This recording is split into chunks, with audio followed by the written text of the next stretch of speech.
Hello, my name is Ola, and today I'm going to be presenting my project, The Effects of Sleep Deprivation.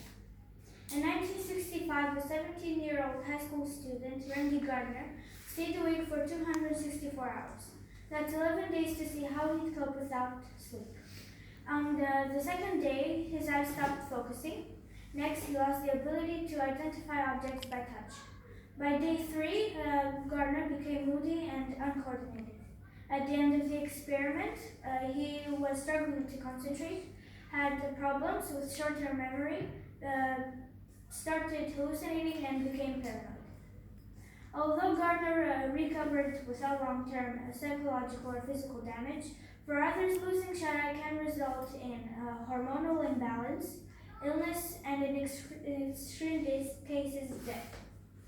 We're only beginning to understand why we sleep to begin with, but we know it's essential. Adults need 7 to 8 hours of sleep, and adolescents need about 10.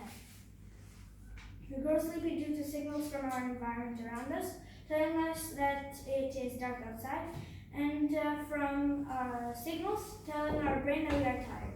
Go. In the US, it's estimated that 30% of adults and 66% of adolescents are regularly sleep deprived. This isn't just a minor inconvenience. Staying awake can cause serious bodily harm. When we lose sleep, learning, memory, mood, and reaction time are affected. Sleeplessness may also cause high blood pressure, hallucinations, inflammations, and it's even been linked to obesity and diabetes. In 2014, a devoted soccer fan died after staying awake for 48 hours to watch the World Cup.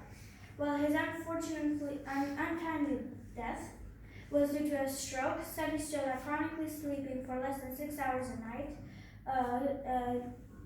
increases stroke risk by 4.5 times more compared to those getting consistent 7 to 8 hours of shut-eye. For a handful of people on the planet who carry a rare inherited genetic mutation, sleeplessness is a daily reality. This condition, also known as fatal familial insomnia, places the body into a nightmarish state of wakefulness, forbidding it from entering the sanctuary of sleep. Within months or years, this progressively worsening condition leads to dementia and death. During our waking hours, our cells are busy using up our daily energy sources, which get broken down by various byproducts. If these byproducts are not cleared away by the brain, they collectively overload it and are thought to lead to the many negative effects of sleep deprivation. Scientists found something called the lymphatic system, a cleanup mechanism that removes the buildup that is created by the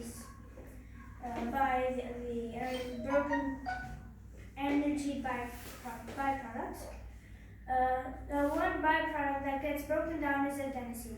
As adenosine builds up, it increases the urge to sleep, also known as sleep pressure. In fact, caffeine blocks the adenosine's receptor pathways.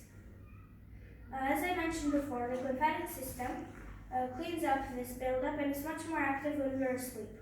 It uses cerebrospinal fluid, which flushes away every toxic byproduct that accumulates between cells. Lymphatic vessels, which